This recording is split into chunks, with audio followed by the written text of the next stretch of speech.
Eu acho que a gente está num ponto em que esse senso de comunidade, ele transcende esse transacional e constrói, de fato, esse senso de identificação e pertencimento que gera longevidade, né?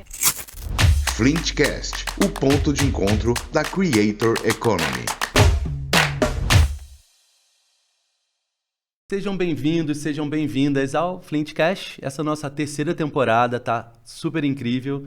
E hoje eu tenho o prazer de conversar aqui com a minha sócia, minha parceira, minha amiga, Fernanda Paiva, que é uma das pessoas que mais entende de cultura e como a gente consegue trazer as marcas para dentro de um sentimento de comunidade, de alguma maneira. Fê, seja bem-vinda. Obrigado por estar aqui. Que delícia estar aqui com você, amigo, sócio, parceiro. Muito bom mesmo. A gente já estava um tempão falando, né? Como é que a gente traz a conversa também, que a gente tem o tempo todo, né? A gente se fala praticamente o dia inteiro, todos os dias, mas muito não trouxemos algumas das reflexões que a gente faz juntos publicamente, assim. Exatamente. E esse é um espaço muito privilegiado da gente poder colocar as conversas que a gente tem aqui, e se uma conversa que a gente tem nos inspira, que isso inspire outras pessoas que estão nos ouvindo, né? Exatamente. Então, mas, legal tá antes aqui. de continuar, eu preciso te apresentar, porque aqui tem um caminhozinho, né, no nosso Flintcast, como a gente faz. Então,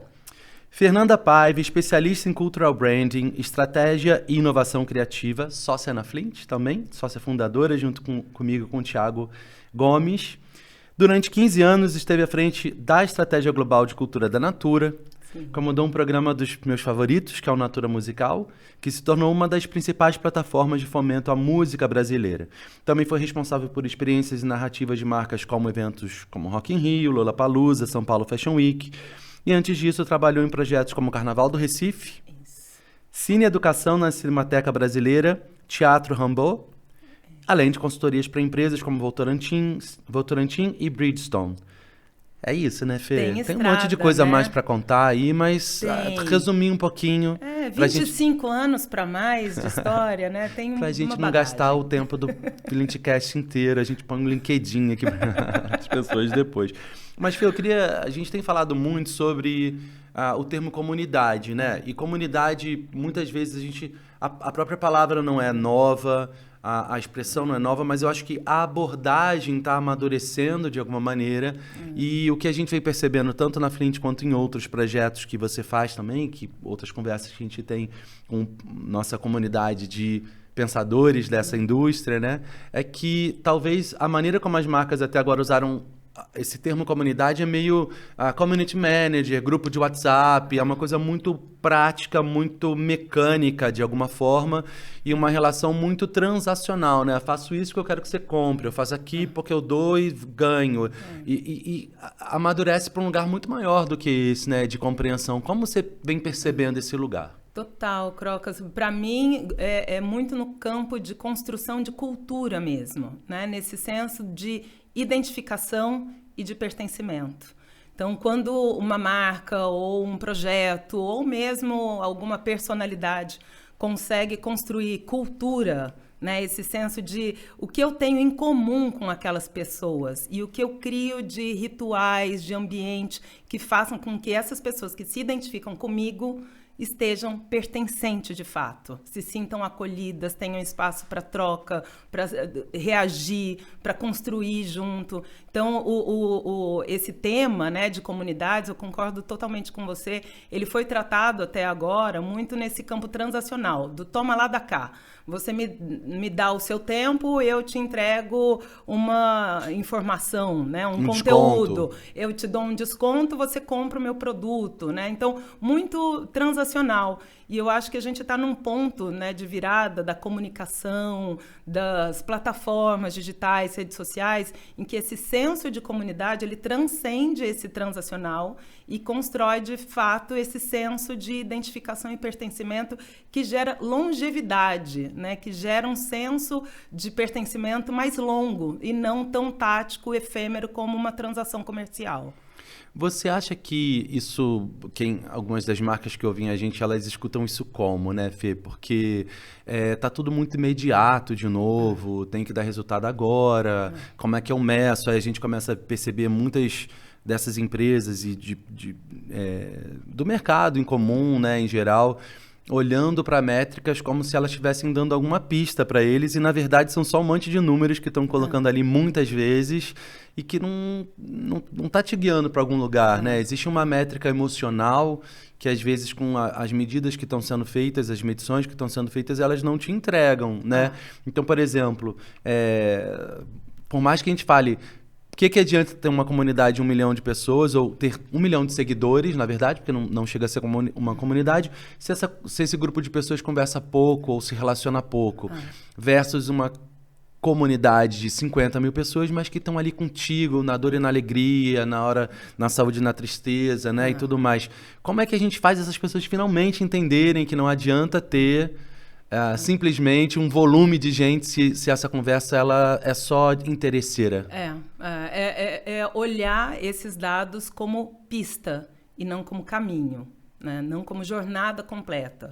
Então, a jornada completa, ela é a soma desses indicadores do curtíssimo prazo com esses de longo prazo, né? Então, sim, é importante olhar a saúde do volume de conversas, de número de audiência, número de cliques, número de conversão em vendas, mas esses são pistas do resultado imediato de alguma ação que você fez, estimulou com aquela comunidade. Agora, você vê a recorrência disso, a retenção, a qualidade do tipo de interação, tipo de conversa, que vai estimular a criação do passo seguinte, da pista seguinte, do caminho seguinte daquela marca. Então, a marca que não está atenta, né, a essa somatória de indicadores, ela corre o risco de se tornar muito irrelevante no médio e longo prazo. Ela se torna antiquada, né? Vira aquela sensação, e trazendo para o campo bem humano mesmo, que eu acho que as marcas refletem esse comportamento humano, né? E quando a gente traz para essa escala humana, fica até mais fácil da gente entender. É aquela sensação de que, nossa, comprei essa roupa, achei ela super estilosa, mas ela é da coleção passada, né? Quando uma marca, ela está muito olhando para o indicador do curtíssimo prazo e ela não se atualiza, ela tem esse risco de perder o seu valor do frescor, da coisa nova, de trazer um engajamento que vai levar para um próximo passo, né? Para um percurso mais longevo mesmo da conversa. Seria um lugar meio um retorno para o passado que a gente vai fazendo. Eu digo assim, entre as conversas que a gente fica tendo de cabeçudice, assim,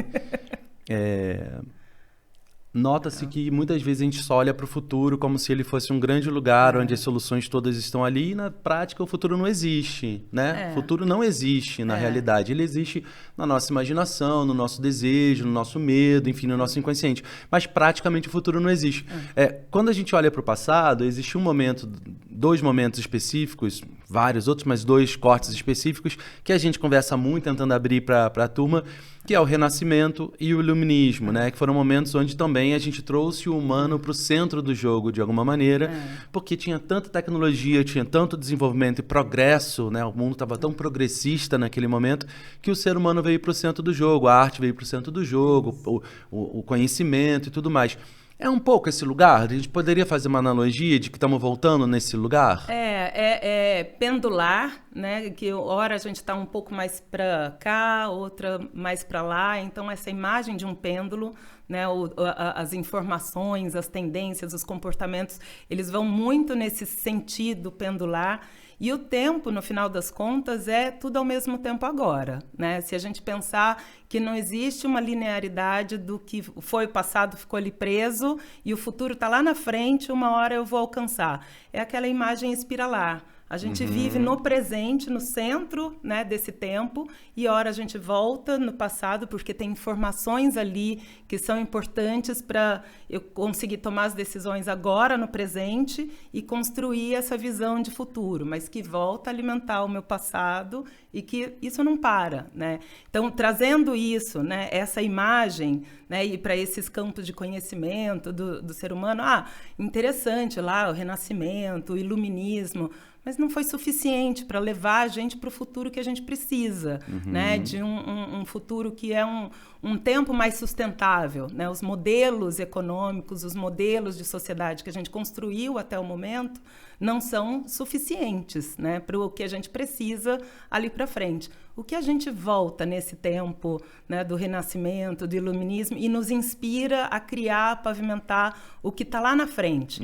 O que é que a gente consegue imaginar, transcender o nosso tempo agora, né, 2025, 2026, onde a gente está agora, e a gente fecha o olho e imagina qual que é o nosso desejo de futuro. A partir dessa transcendência de imaginação, o que a gente pega ali do futuro e traz para o presente para exercitar. Que isso deixa uma pista para o que lá na frente a gente vai olhar e falar, esse foi o passado. Né? Então, eu gosto muito dessa imagem espiralar de que o passado e o futuro, eles moram no presente, né, ao mesmo tempo. E a gente tem que acionar essas informações de uma forma muito aberta, muito criativa, para manter tanto a relevância quanto essa capacidade de trazer inovação, frescor, coisas novas que vão fazer sentido realmente para as comunidades com quem a gente quer se relacionar. E deve estar sendo difícil para quem trabalha dentro de uma marca hoje em dia trabalhar, né? Porque eu vejo que está todo mundo querendo imediato, né? Sim. Há uma cobrança maior pelo imediato, por acontecer agora, por resolver isso agora. E, ao mesmo tempo, há ferramentas que estão sendo usadas, que mesmo as mais novas já estão ultrapassadas de alguma maneira pelo uso e que a inteligência artificial está chegando de uma maneira devastadora. Porém, a gente vê muita gente ainda não usando inteligência artificial, né, Fê? Como que você nota essa... Muita gente jovem, inclusive, Sim. né, que ainda não entendeu que a inteligência artificial ela chega para trazer uma nova transformação, que nem a luz, quando a luz chegou, né? Hoje em dia a gente nem lembra mais que tem luz, só quando fica sem ela. Será que a gente chega nesse lugar... Com mais gente com medo ou com mais gente... Qual é o sentimento que você tá? Eu vou tomar a liberdade de fazer um merchandising aqui. Gente, tem um livro maravilhoso, chama Parem de Me Interromper, do Christian Rossas, meu amigo e sócio Crocas. Mas é muito interessante o que você traz ali sobre o medo e a reatividade às tecnologias, às medidas que elas vão surgindo, né? Então, na época que surgiu o rádio, né? Na época que surgiu a televisão, na hora... Eu sou de 1978, minha gente. Então, assim, a minha adolescência era com aquele medo que os videogames vão alterar o jeito como as crianças se relacionam, vai ficar mais violento. Então, a cada tecnologia que se lança, tem movimento de reação, de novo, pendular. E tem aqueles que aderem e puxam para frente e começam a transformar e tornar isso mais naturalizado, né? Um pouco mais abrangente. Eu sou do tipo que gosta de experimentar antes de tomar uma opinião, assim, antes de formar uma opinião, deixa eu realmente ver como é que é. Então, eu entendo que sempre, né, vai ter, na sociedade de maneira geral, aqueles que são um pouco mais conservadores, reativos, que têm um pouco mais de medo, aqueles que estão sempre ali na frente, testando coisas para além até do que eu consigo acessar. E que bom que é assim, né? Porque, de alguma forma, a gente vai se equilibrando para fazer com que as tecnologias boas venham para ficar. E aquelas que realmente não tenham uma contribuição massiva, né? Elas vão ficando para trás também. Eu sou uma entusiasta, assim, do que vem enquanto novo, porque eu realmente... Sendo uma otimista, inveterada, eu acredito que o que está para resolver nossos problemas ainda pode ser inventado. Né? Então, a gente tem que testar, né? Tem que se abrir para esse novo, para realmente acreditar que é possível, né? Criar coisas novas que vão trazer esse impacto.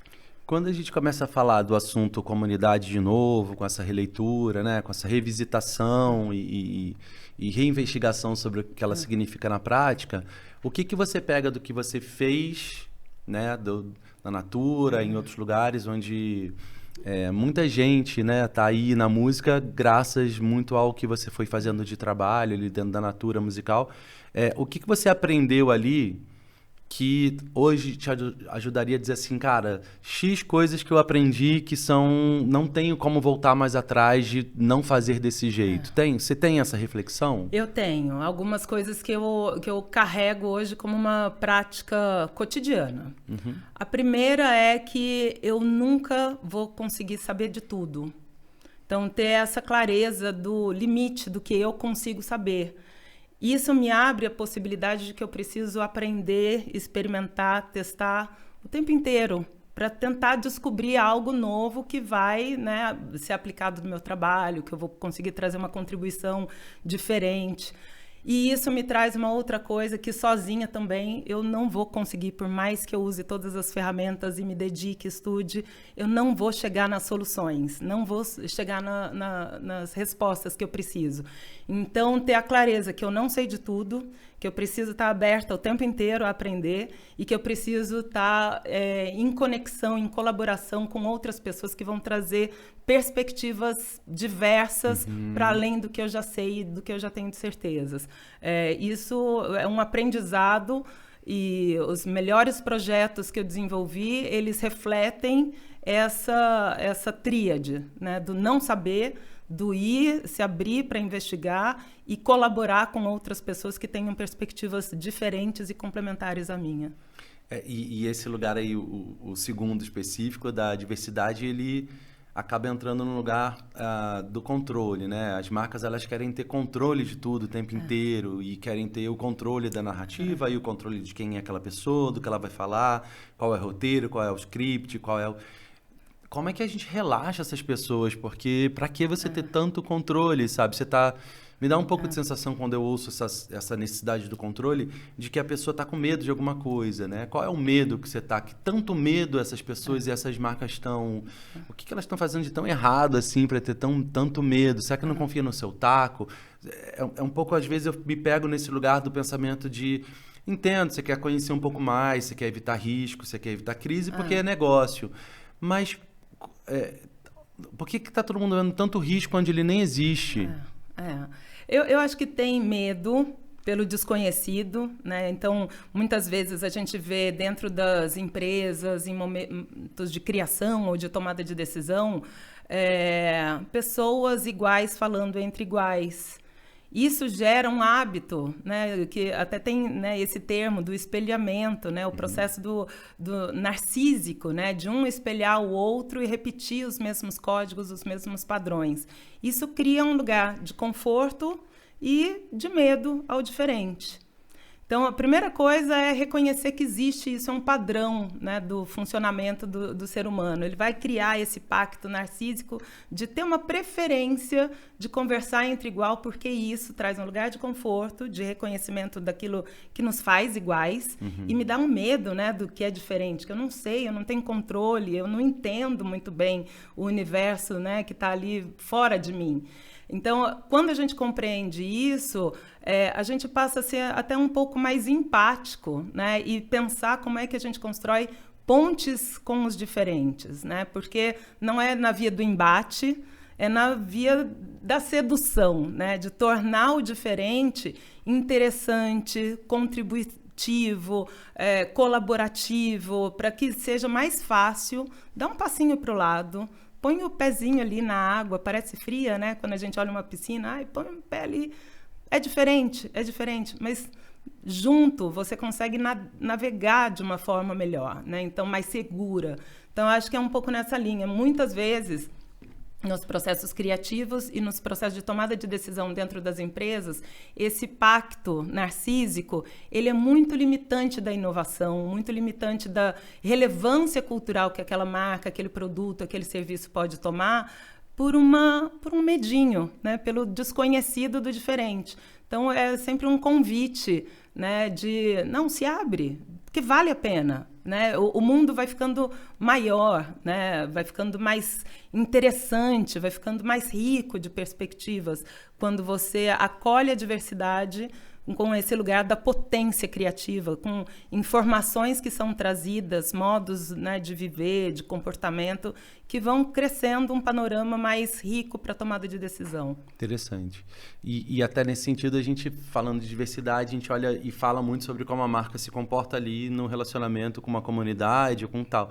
Mas tem um contrário, né? Eu acho que não só a marca está começando a amadurecer e entender que esse jogo de comprar o clique, de comprar sua amizade, de comprar a sua, né, sua audiência, de comprar...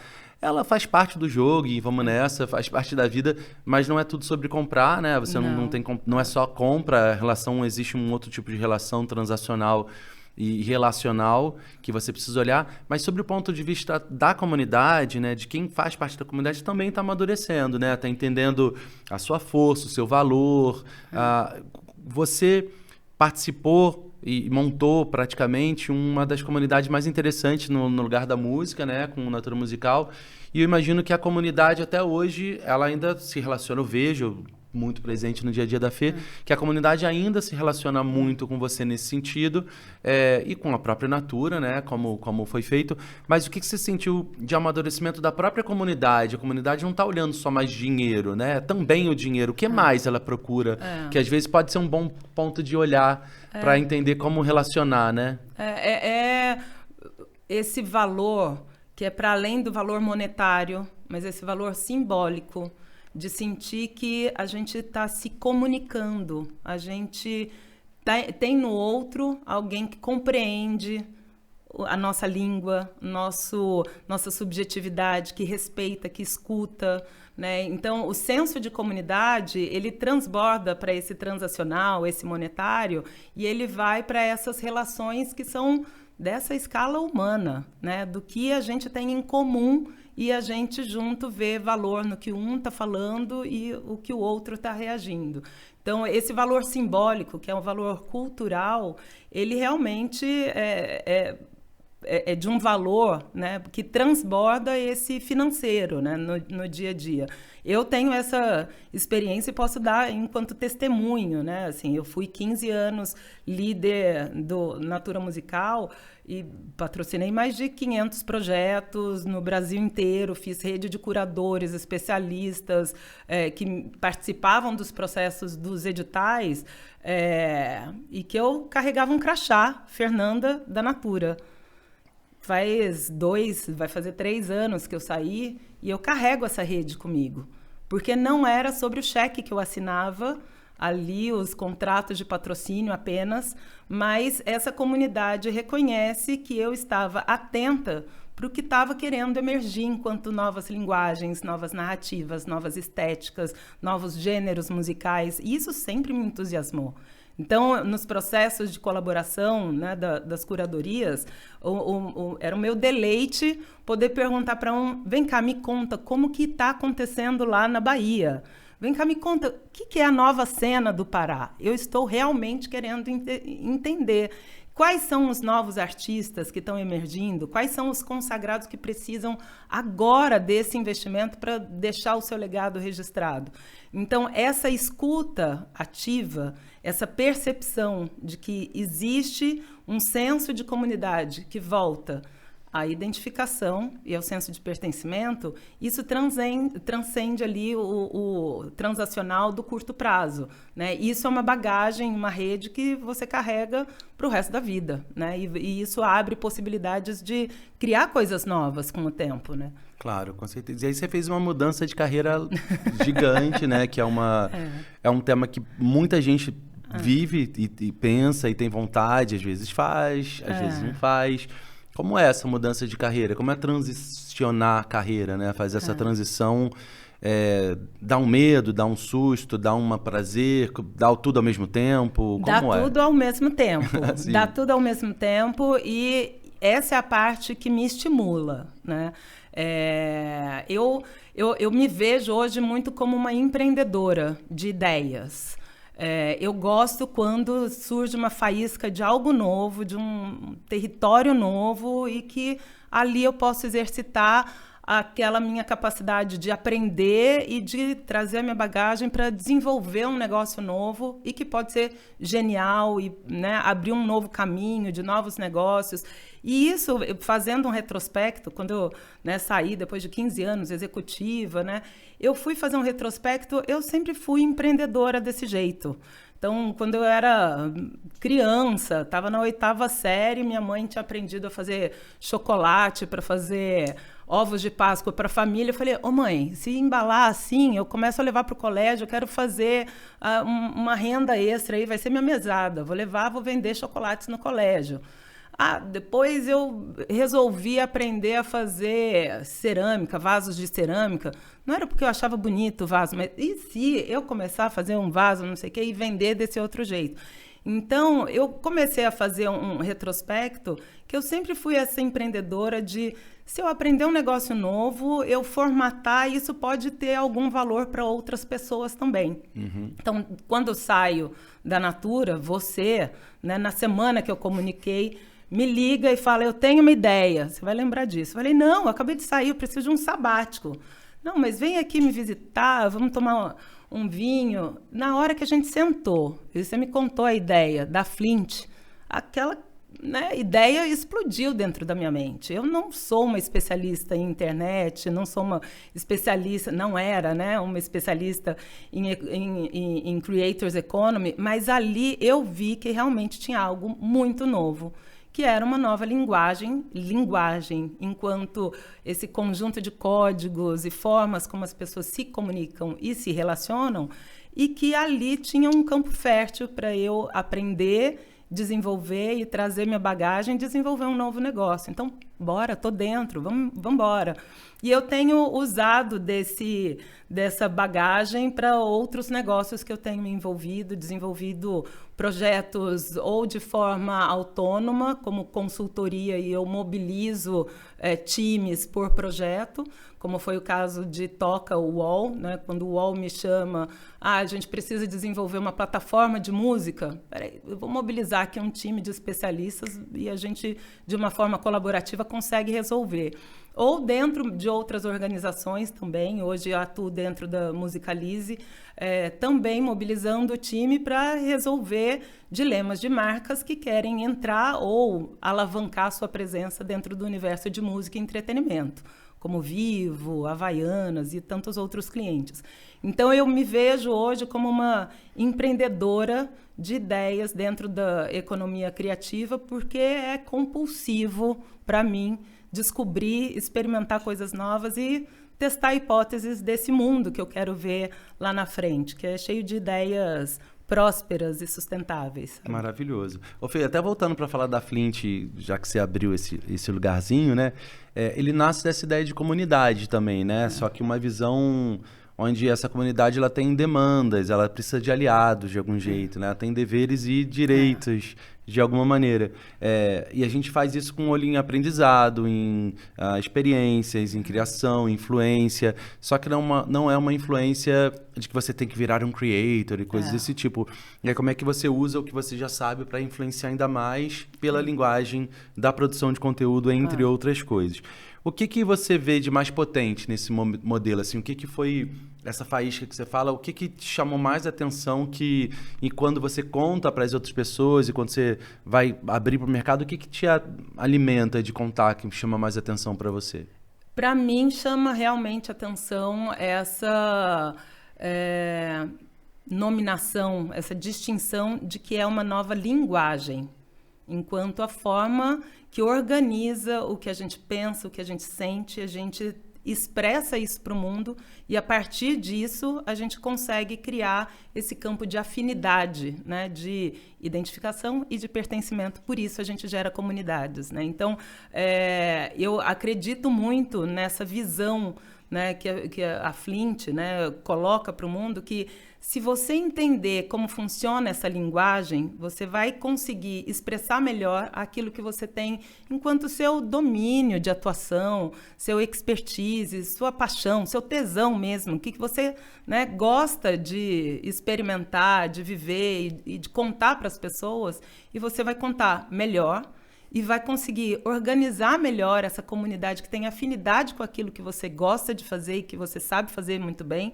e isso, como uma consequência natural, vai gerar mais valor para o seu trabalho, para o seu negócio, para sua renda, né? Então, também é uma linguagem que habilita uma mobilidade social, uma mobilidade econômica, que habilita também a pessoas que tenham coisas interessantes para povoar esse mundão da internet, de conteúdos, que realmente vão influenciar positivamente as pessoas a terem novas ideias, afinidades. Então, para mim, chama muita atenção.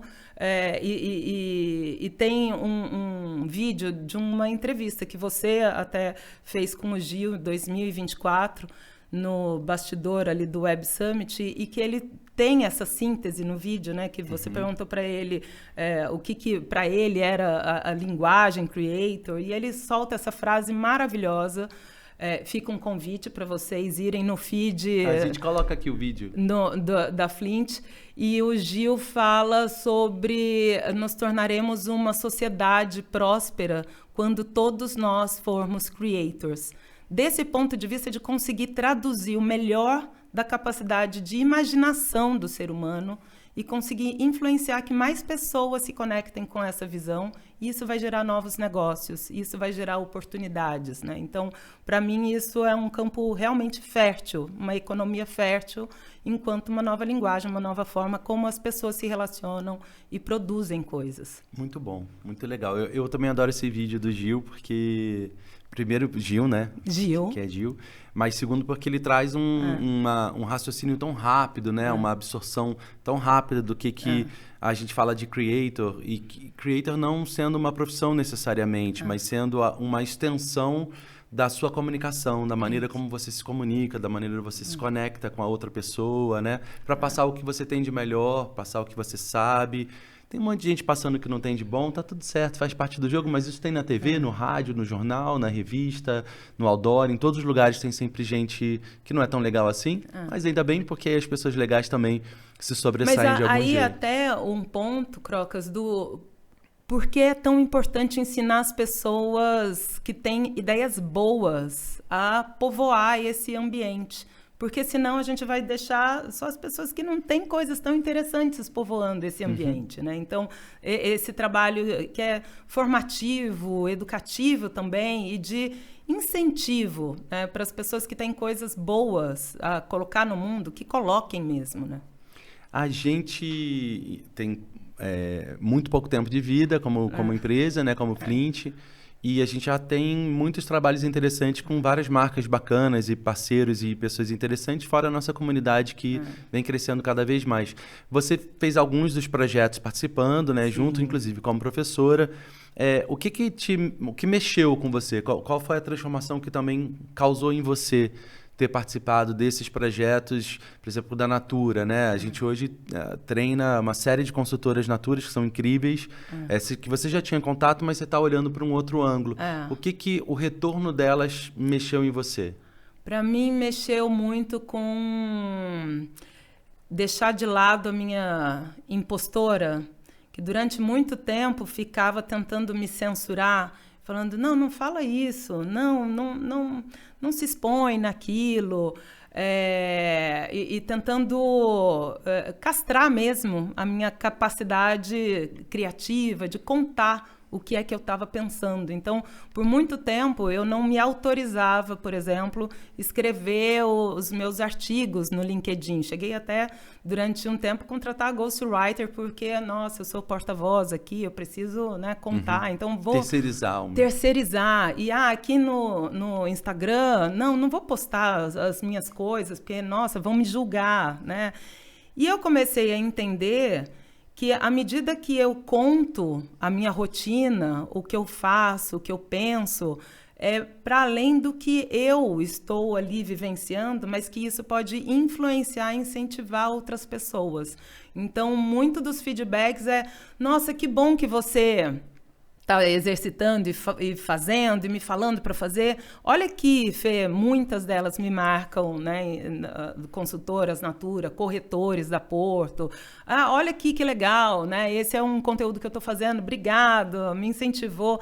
Então, isso me trouxe um pouco esse reconhecimento de que, sim, tem algo que eu faço que pode inspirar outras pessoas a fazer também. Isso é legal. Então, se eu puder influenciar alguém, né, a realmente colocar a sua voz, e eu gosto de brincar, né, atravessar esse vale do tabu, da vergonha, de, não, eu tenho baixa estima, não sei produzir conteúdo tão bem. Não, vamos atravessar isso. No final das contas, você já sabe fazer, você já é bom no que você faz. Exercita, aprende a contar para mais pessoas, porque isso vai influenciar outras pessoas também que vão se inspirar no seu trabalho. Isso gera um ciclo muito virtuoso, né, de comunicação. Maravilhoso. Bom, Fê, sabe que passa rápido aqui, Voou, né? Muito rápido. Eu queria pedir se você podia olhar aqui para a câmera 3. Adoro falar isso. Adoro. Aqui na câmera 3. Olá, câmera 3. E se alguém te perguntasse assim, o que eu faço? Você fala tanto, a gente fala tanto de comunidade, você fala tanto de comunidade, como que eu construo uma comunidade? Como é que eu lido? Como é que eu me relaciono com essa comunidade de um jeito genuíno, sem ser aquele papo furado de história, mas pensando em business mesmo? Como é que eu faço isso? Você podia dar uma sugestão para a turma? Eu daria essa dica que construir comunidade é você colocar para as pessoas que estão em contato com você aquilo que você acredita de forma muito autêntica, muito genuína, o seu ponto de vista, porque isso vai criar essa identificação com mais pessoas que vão se inspirar, que vão querer colaborar, que vão querer trocar com você. E isso gera esse senso de pertencimento que gera negócios, porque você tem muito para ensinar, você tem muito para colaborar. Então, é um ciclo realmente de uma relação, né? de troca, né? Não apenas de valor monetário, mas de um valor simbólico de relação, que é muito importante. Maravilhoso. Ô Fê, mas eu queria... duas perguntas que eu estou curioso. Que uma é, qual foi a última coisa que você perguntou para o ChatGPT? Olha, eu fui até olhar antes de gravar aqui e eu perguntei dentro... Agora eu estou chique, estou até colocando pastinhas de agentes diferentes, estou né, sendo exibida aqui. E uma das pastinhas eu estou me permitindo ser uma creator de mim mesma, de colocar um projeto que eu já criei tantos IPs, projetos para marcas, para outros negócios, por que não criar algo meu, mais autoral? E foi uma das...